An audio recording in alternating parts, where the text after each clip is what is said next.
Assalamualaikum warahmatullahi wabarakatuh. Pecinta Teguh Rahayu Slamet channel yang dirahmati Allah. Pecinta Teguh Rahayu Slamet channel yang dirahmati Allah. Ketika hati nurani lebih tinggi dari jabatan, kisah Bung Hatta dan surat yang mengubah sejarah. Malam jelang tanggal 1 Desember tahun 1956, Bung Hatta duduk sendirian di ruang kerjanya yang temaram, menatap naskah surat pengunduran diri yang telah ia tulis sejak beberapa hari sebelumnya, gelisah, tetapi mantap hati. Bukan dunia yang harus kupertahankan, tapi nurani yang harus kuselamatkan, bisik Hatta dalam hati. Kilas balik, Dwi Tunggal yang retak. Flashback ke masa awal kemerdekaan, keakraban Soekarno-Hatta membangun republik. Perbedaan visi yang semakin tajam, Soekarno mulai menggagas demokrasi terpimpin, Hatta tetap setia pada demokrasi parlementer. Munculnya kekecewaan terhadap pembiaran korupsi dan dominasi PKI. Momen kritis, jabatan tanpa makna. Gambaran pahit tentang posisi wakil presiden yang kehilangan makna dalam sistem parlementer. Dialog batin Bung Hatta, untuk apa aku bertahan, jika aku hanya jadi simbol, bukan penggerak, sama seperti kapal besar tanpa kemudi, kekuasaan yang kehilangan arah idealismenya, tekadnya. Namun puncak konflik pun tak terhindari, Bung Hatta membulatkan tekad menyusun surat pengunduran diri. Hatta menyusun surat itu dengan sangat hati-hati, bukan untuk menyerang, tetapi untuk menyatakan sikap moral. Drama psikologis saat surat itu tak kunjung dikirim sejak 1955 karena ditolak DPR, lalu akhirnya disampaikan kembali pada tanggal 23 November tahun 1956. Reaksi publik dan pers, termasuk kutipan berita Kedaulatan Rakyat, tibalah pada keputusan final, melepaskan, bukan melarikan diri, tegas Bung Hatta, maka, di pagi tanggal 1 Desember tahun 1956, pengunduran diri diterima. Bung Hatta keluar dari istana dengan tenang, tanpa upacara, tanpa pamitan, hanya dengan keyakinan bahwa ia telah memilih jalan benar, langit mendung, menandai babak baru yang lebih rumit bagi Indonesia. Kepemimpinan berbasis etika, narator menjelaskan bahwa sikap Hatta adalah bentuk keberanian moral, bukan kekalahan politik. 2. Dwi Tunggal yang retak. Di masa awal kemerdekaan, nama Soekarno dan Hatta seperti dua sisi mata uang yang tak terpisahkan.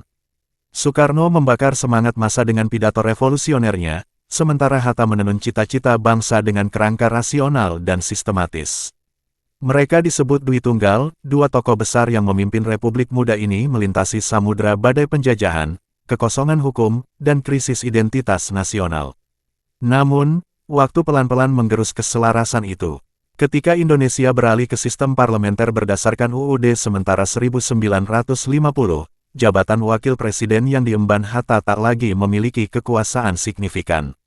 Ia tidak lagi ikut mengambil keputusan penting, tidak pula berhak menyusun kebijakan negara.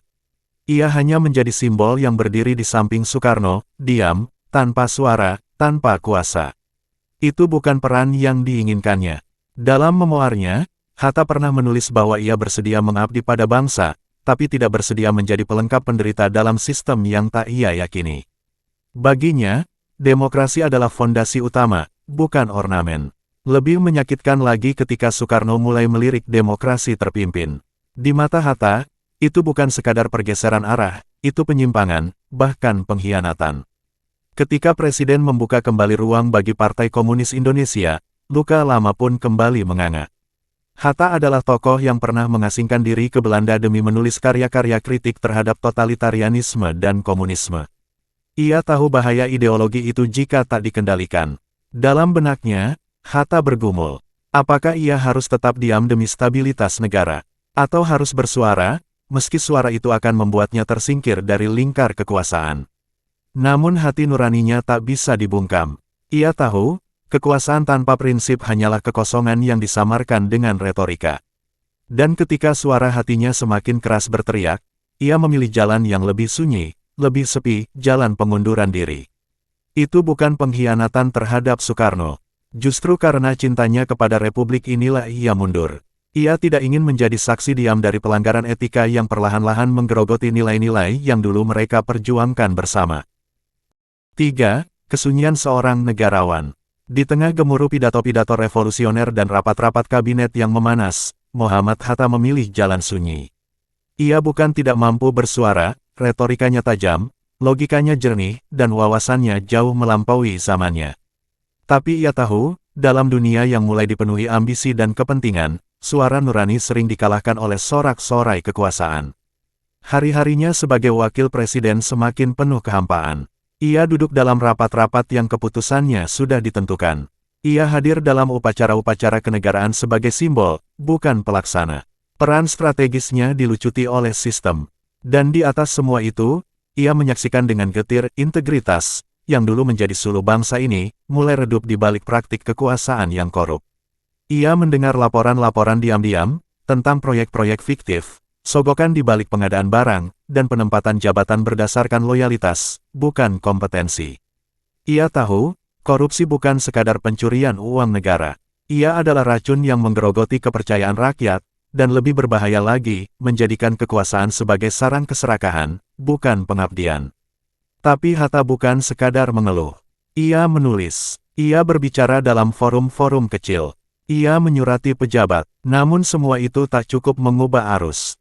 Ia tahu, ketika sistem mulai dikendalikan oleh nafsu, suara etika menjadi seperti bisikan di tengah badai.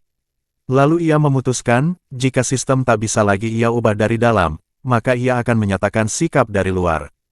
Mundur bukan pelarian, tapi perlawanan. Ia ingin menunjukkan bahwa jabatan bukan tujuan, tapi sarana. Dan jika sarana itu tak lagi membawa keadilan, maka tak ada kehormatan dalam bertahan. Pada tanggal 23 November tahun 1956, ia menulis surat pengunduran diri. Kalimatnya singkat, tapi syarat makna. Dengan ini saya beritahukan dengan hormat, bahwa sekarang, setelah Dewan Perwakilan Rakyat yang dipilih rakyat mulai bekerja, sudah tiba waktunya bagi saya untuk mengundurkan diri sebagai wakil presiden. Bukan karena putus asa, tapi karena percaya, kepemimpinan sejati adalah ketika seseorang tahu kapan harus berdiri, dan kapan harus melangkah pergi. Mundur demi menjaga nilai, bukan untuk menyelamatkan nama. Dan pada tanggal 1 Desember tahun 1956, Indonesia tak lagi memiliki wakil presiden. Banyak yang terdiam, banyak pula yang tak mengerti.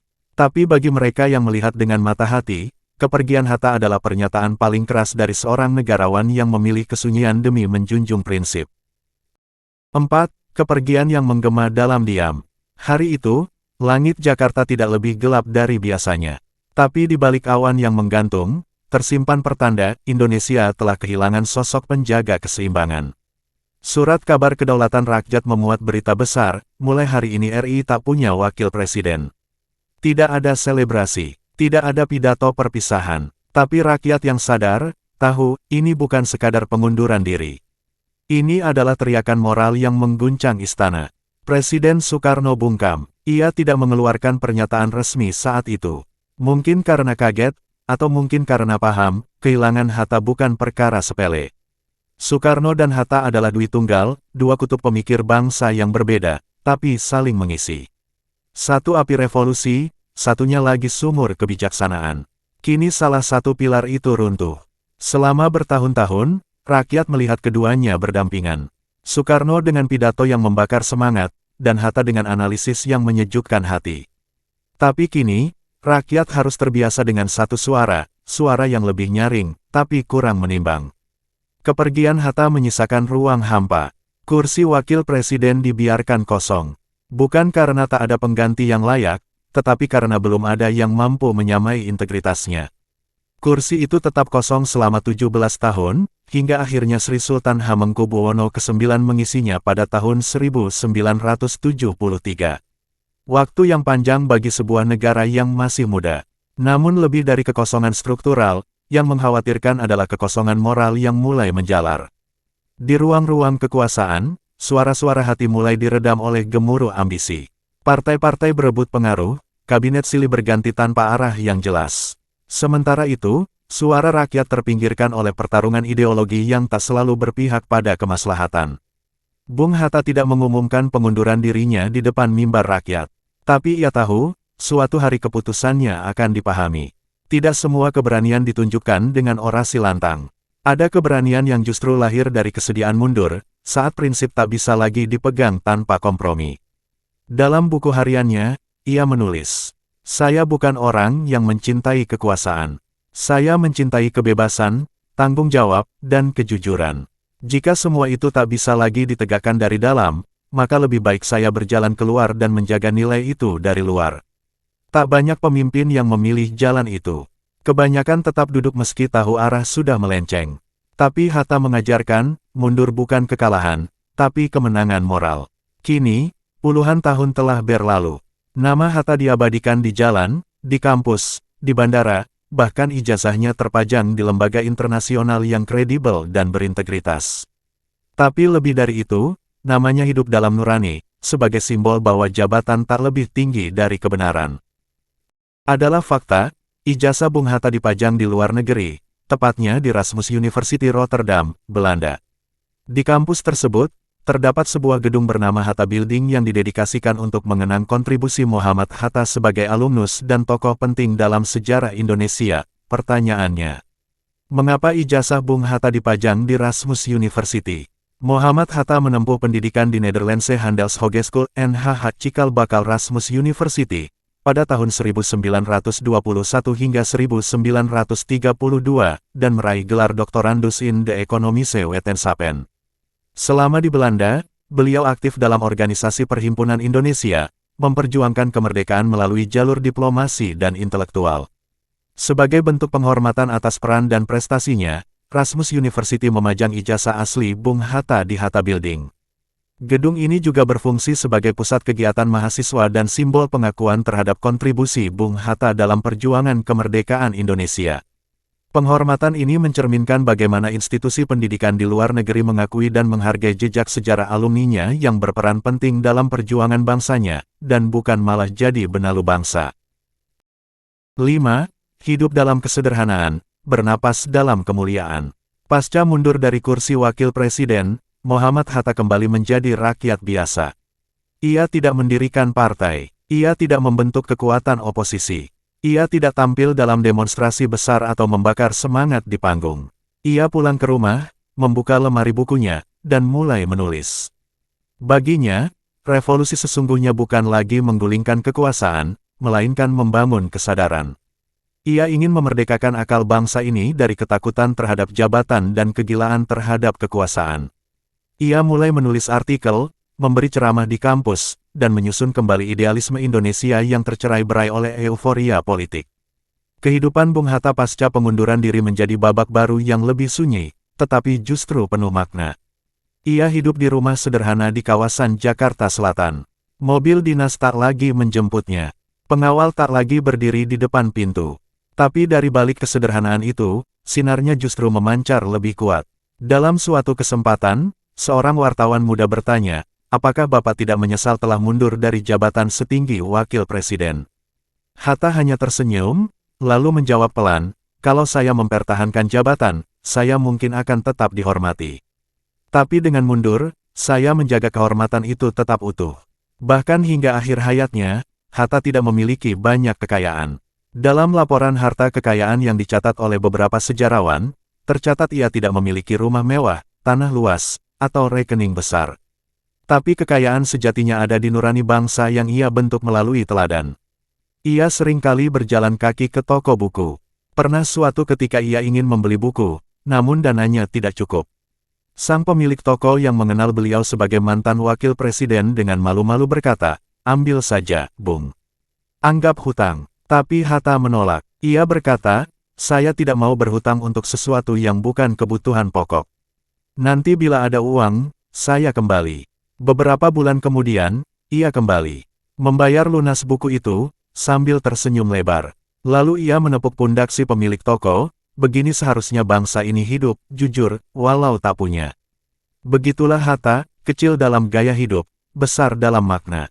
Ia juga banyak berinteraksi dengan generasi muda. Dalam pidato-pidatonya, ia tidak pernah memaksakan doktrin. Ia menyampaikan gagasan dengan kesabaran seorang bapak. Ia tahu, masa depan bukan ditentukan oleh orang tua seperti dirinya, tapi oleh anak-anak muda yang berani berpikir jernih dan hidup bersih. Suatu hari, di depan mahasiswa, ia berkata, negara ini tidak akan hancur karena musuh dari luar, tapi ia bisa runtuh karena orang-orang yang mencintai jabatan lebih dari kejujuran. Sebuah kalimat yang pelan, tapi menggema di relung bangsa. Saat banyak tokoh sibuk mencari panggung, Hatta sibuk menjaga cahaya kecil dalam gelapnya zaman, cahaya nurani. 6. Warisan tanpa istana, kemuliaan tanpa mahkota. Hari itu, senja menggantung pelan di langit Jakarta. Di dalam rumah sederhana di Jalan Diponegoro, Bung Hatta duduk termenung di ruang tamunya. Di pangkuannya, sebuah buku kecil bertuliskan, Demokrasi Kita, yang sedang ia edit untuk cetakan ulang. Di luar, terdengar suara anak-anak bermain. Dan di dalam dadanya, gema masa lalu masih terus berdetak. Ia tak pernah berharap akan dikenang sebagai pahlawan. Ia hanya ingin dikenang sebagai manusia yang tidak berkhianat pada hati nurani. Pada satu kesempatan, ia pernah menulis dalam catatannya, jabatan hanya sementara, tapi integritas adalah warisan yang tak lekang oleh waktu. Tidak banyak yang tahu, Hatta hidup bersahaja hingga akhir hayat. Bahkan saat wafat, negara harus membantu biaya pemakamannya. Ironi bagi seorang tokoh besar, tetapi juga pelajaran mendalam bagi siapapun yang mencintai tanah air ini dengan cara yang benar. Ada banyak orang hebat di republik ini, tetapi tidak semua meninggalkan jejak yang suci. Bung Hatta termasuk sedikit yang hidup tanpa beban dosa kekuasaan. Ia tidak pernah terlibat skandal, tidak memperkaya diri, tidak menciptakan dinasti, tidak membangun kultus pribadi. Ia adalah antitesis dari politisi zaman kini. Ketika banyak orang membangun tugu dan mencetak foto besar mereka sendiri, Bung Hatta justru menolak keras. Ia percaya, kehormatan bukan dibangun di atas marmer, melainkan di atas moral. Ketika anak-anak muda mulai kehilangan arah dan mengira kekayaan adalah ukuran kesuksesan, Hatta menulis surat terbuka kepada pemuda Indonesia. Ia mengingatkan, bila engkau memulai kariermu dengan kompromi terhadap nurani, maka hidupmu akan selamanya diperbudak oleh jabatan. Betapa relevan kata-kata itu kini.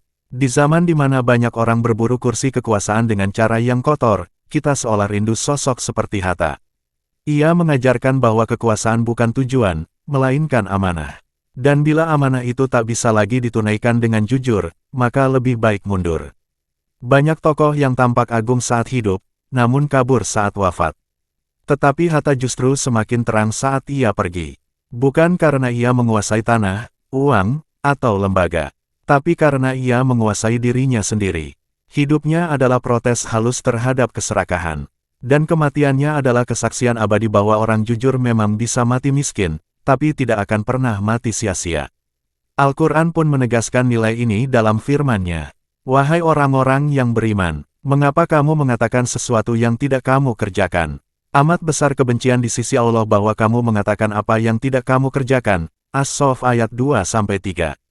Bung Hatta tidak hanya berkata, ia melakukan. Ia tidak hanya bermimpi tentang Indonesia yang adil dan bersih, ia mengorbankan hidupnya untuk itu. Dan ketika ajal menjemputnya, ia wafat tanpa beban, seolah sedang berkata, aku telah selesai dengan tugasku. Bung Hatta sudah lama tiada. Namun, suara hatinya menggema di lorong republik ini. Suara yang tenang, tapi tegas.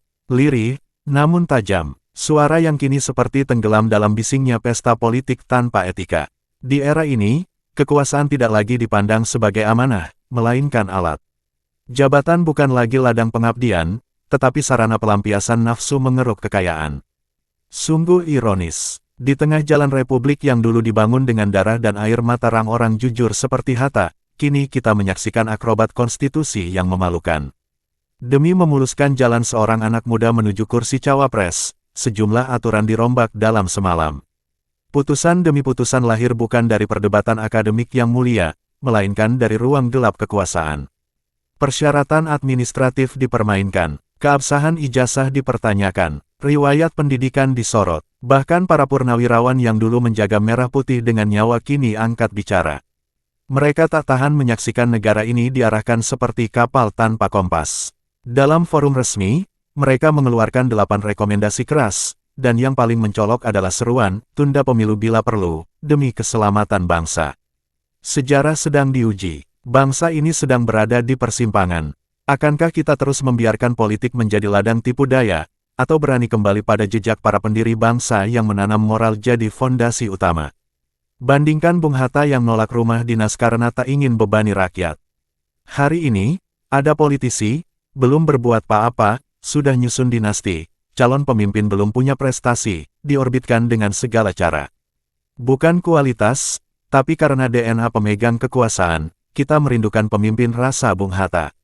Sungguh, Allah menyuruh kamu menyampaikan amanat pada yang berhak menerimanya dan menyuruh kamu, bila menetapkan hukum di antara manusia, supaya kamu netapkan dengan adil. An-Nisa 58.